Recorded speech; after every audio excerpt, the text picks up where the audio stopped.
یو بل حدیث کې راځي انس بن مالک رضی الله عنه وی خط النبي صلی الله علیه وسلم خطوطا پیغمبر صلی الله علیه وسلم په ځمکه باندې کرښې وویستې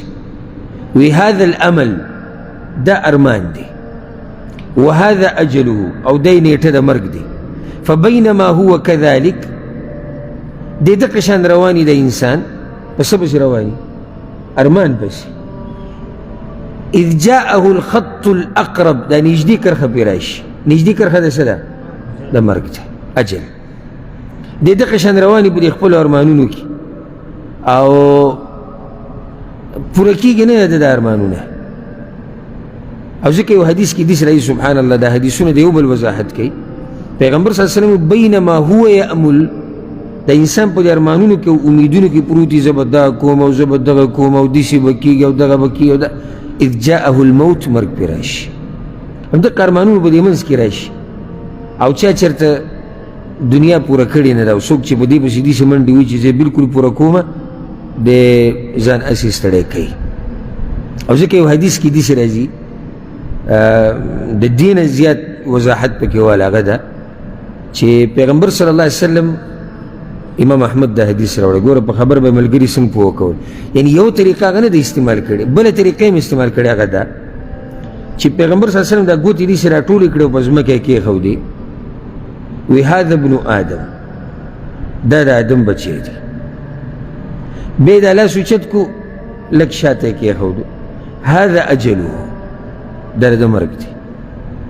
آدم بچی کوم ځای کې دی مخکې دی که شاته دی مخکې شاته څه شی دی مرګ دی بیا یې دا لاس داسې مخکې ویوړو وثم امله او دلته ارمانونه دي دا منځ کې انسان دی شاته څه شی دی مرګ هغه ارمانونه دي څه ناشنا طریقې سره پیغمبر صلی الله علیه وسلم په دې خبره باندې دا ملګري پوه کوي او هوښیار انسان د پیغمبر صلی الله علیه وسلم دا خبره ولې دومره واضح کوي تا ته دا وایي چې غم د دې وکړه دا کوم چې د وروستو نه روان دی دغه پرېږده کوم چې مخکې تللی د دې غم وکړه دا کوم چې د روان دی دی دې راګیرئ هغه تا نه راګیرئ په هغه پسې خو ته منډې وهې چې کوم لرې دی ستا ارمانونه او امیدونه هغه تا نه لرې دي دا دې راګیرئ دا کوم چې د پسې شاته را روان دي نو دا حدیث بنیادي حدیث دی په دې موضوع کې چې په دنیا کې خپل ارمانونه لنډ ساته او امیدونه لنډ ساته او کله چې د ارمانونه او امیدونه لنډ دا ژوند بدل مزم درکوي لکه مثال یو سړي د ارمان دی چې ما ته دوه درې ټیمه روټۍ میلاویږي په حیا او په عزت سره او بیچاره باندې قرض مرض نه یو بس د بچو تربیت پکې کوم او خپل ژوند تېرو د ارمان ډېر حد پورې په اسانه پوره کېږي او غټې جاښې نه ده ده او کور یې نشته یاره یو کور جوړوم بس یو دوه درې کمرې به چې ژوند پکې روان ساده ونده کور جوړو بس چې موږ پکې اوسېږو د چت لاندې شو دا ارمان پوره کېږي چې اوس ته دومره لرې تللی چې زما بچي او نوسي او کړوسي او دا خو صحیح ده چې ما 18 کمرې کور جوړ کړو خو چې دا د هلکان ودونه وکړي او بیا د دوی بچي وشي او بیا د هغوی ودونه وشي نو بیا به دوی چېرته دا ته ډېر لرې تللی دا تا د خپل ژوند څه کو دی خو ګورې ما ته ګوره یوه فایده درته ذکر کړم چې کله اخوا دېخوا څه کېږي ته د هغې دپاره نه یې راغلی ته د درس بیان اورېدو دپاره راغلی او معمولي کړس کړس چې ستا توجه خرابوي نو ته ستا توجه دې طرف ته ونه که هر څه وشي یو ملګری پاسې هغه کار دغه کوي او ټول هغه طرف ته ګوري خبره ما دا کوله چې ژوند ته ځان ته په خپله ګران کو دومره لرې لاړې دومره لرې که دا خبره دې مختصر کړې قصه به ختمه شي خو تا خبره دومره ګرانه کړه یو سړی وایي چې زما یعنې دا کوشش دی چې 2-3 زره ریاله تنخواهي ګزاره پکې روانې بس صحیح نو چې زما تنخواه 10 زره وي 15 زره وي ورسره دا وي ورسره دغه وي نو قصه ته ځان ته به خپله ګرانه کړه ځکه لنډ ارمانونه ساتئ او بعضو هوښیارانو نه دا خبره نقل ده وی الجاهل يعتمد على امله والعاقل يعتمد على عمله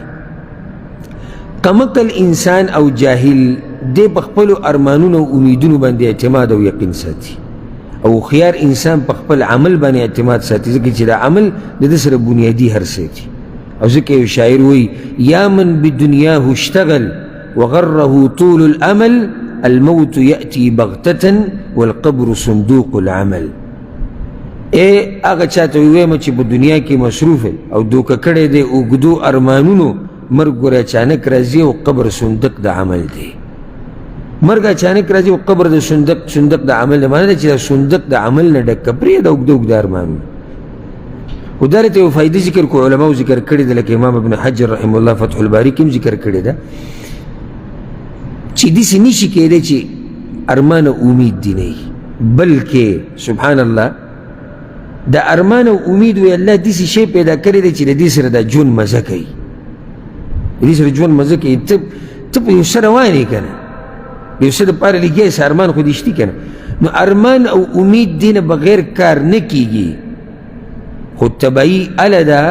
چې کله ته د ارمانونو او امیدونه اوږده کړې او د دنیا نه د دین نه دې واړئ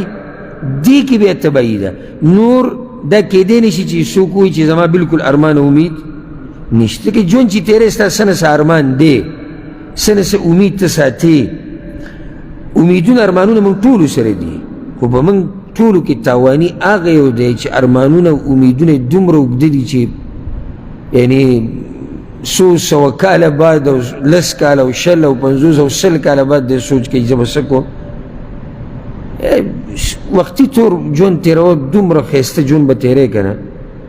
چې مزې به کوې باچا به یې باچا. لنډ امید لنډ ارمان غونډ چې داسې خو وي که نه چې انشاءالله عقل یې مني چې او وبه شي. الله خو په هر څه قادر دی خو الله یو قانون او یو نظام جوړ کړی دی د هغې نه خو بهر ته نشي وتی نو خو الله په هر څه قادر دی. نو دومره څه په ارمان او امید کې ساته چې ستا د شته ژوند دا په تا باندې ګډوډ نه شي. لکه اوس یو سړی دی د سره ګزاره حال ګاډی دی او خپل کارونه پې کوي او غم خادي پې کوي دې دا ارمان ساتي چې زه به کله مارسډیز الم زه به لیکسیز الم زه به پلانې جیپ الم زه پلانې ده ته دوه نقصانات دي. یو خو غمونه ډېر شو منډې ډېرې دي. دویم هغه کم نعمت چې ورسره دی د هغې نه یې مزه وانه رسته. کم ګاډی چې ورسره دی کم نعمت چې ور الله ورکړی د هغې نه یې مزه وانه رسته. څومره لوی تاوان کې پرېږدو. دغه شان پیغمبر صلی الله علیه وسلم یو بل ذکر هم داسې کرښې په ځمکه باندې ویستې او هغه حدیث هم د عبدالله بن مسعود رضی الله عنه امام احمد راوړی دی. په هغې کې داسې د عبدالله بن مسعود وایي خط رسول الله صلی الله علیه وسلم خطا بیده پیغمبر صلی الله علیه وسلم داسې یو نیغه کرښه په ځمکه باندې وویسته بیا وایي هذا سبیل الله مستقیمه وایي دا لاره د الله ده نیغه لار ده د الله لار ګوره کږه نه ده نیغه لار ده. ثم خط عن یمینه وشماله بیا داسې ښی طرف ته کرښې ته وویستې او ګس ته یې وویستې وایي هذه السبل دا ډېرې لارې دي ډېرې لارې په منځ کې دي که غاړو ته دي غاړو ته دي. وليس منها سبيل إلا عليه شيطان يدعو إليه او په دې ټولو لارو باندې په هر لار یو شیطان ولاړ دی ته هغې ته رابري. د شیطان ته ولې دغه لارې ته رابري چې نیغې نه دې واړې. بیا پیغمبر د آیت وی د سورة الانعام وأن هذا صراطي مستقیما فاتبعوا ولا تتبعوا السبل. الله وی دا زما لاره نیغه ده د دې تابعداري کوئ ولا تتبعوا السبل او په ډېرو لارو پسې مه ځئ. حق یو دی او باطل څه دي ډېر دي.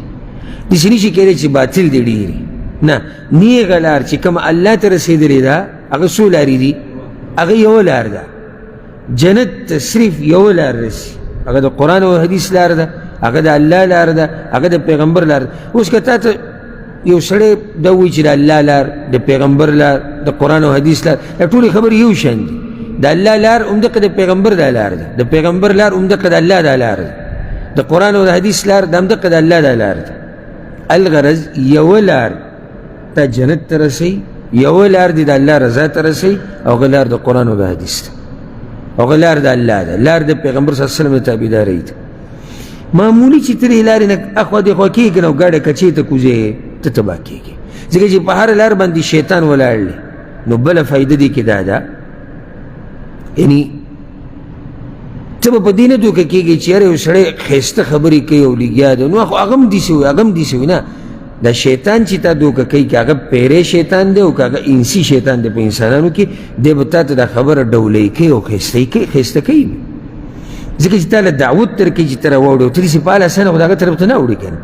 خو څه خبرې به ستا زړه ته در اچوي څه شبهې څه شکونه هله به ته د هغه طرف ته اوړي نو اوس ګوره پیغمبر صلی الله علیه وسلم په دې کې څومره ښایسته طریقې سره دا مسلمانان پوه کړي دي چې په ځمکه باندې کرښه راوسته